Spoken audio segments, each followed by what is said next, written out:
Well, here we are on the roof of the shed, and I've inverted the pail of sugar water here. I'll have to credit Frederick Dunn and his excellent videos for this idea, because my old teacher, Professor Murphy, always said it was better to feed the bees directly in the hive using a quart bottle on the top or an internal feeder box.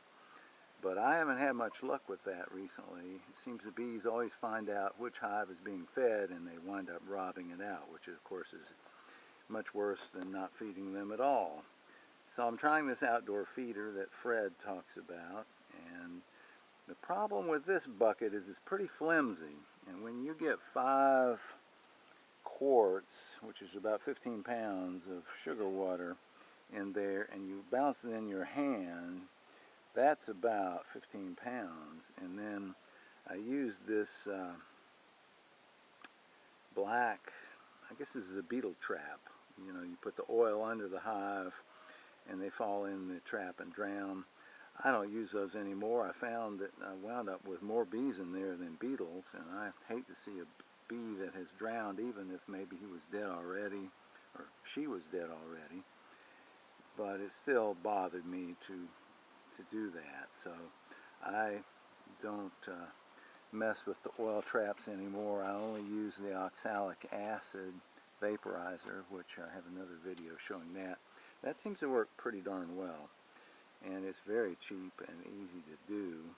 So anyway, I have this balanced on the very apex of this shed, and I'm sure that some of the ants will find it, but maybe that's okay.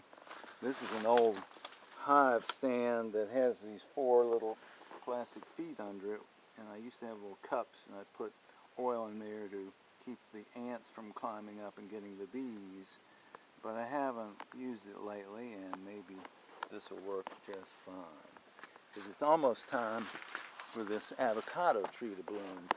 And I've got 4 of these cold hardy avocados here in Gainesville, Florida.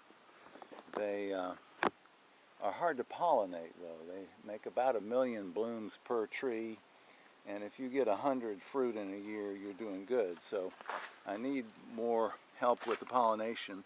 This is what the blossom looks like early on. It hasn't actually popped out yet, but it will soon. They bloom here in Gainesville between Christmas and middle of January, and this tree is hardy down to about 20 degrees Fahrenheit. This one is probably 30 feet tall. You can see got some barrels around it that I use for a ladder or step ladder, walkway to get up to it, and this is the way down. So hopefully the bees will find it and do a little pollination at the same time.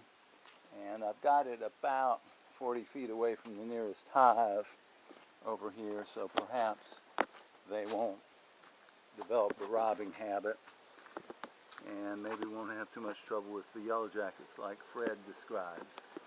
So we're going to try feeding bees outside this year. Thanks for watching.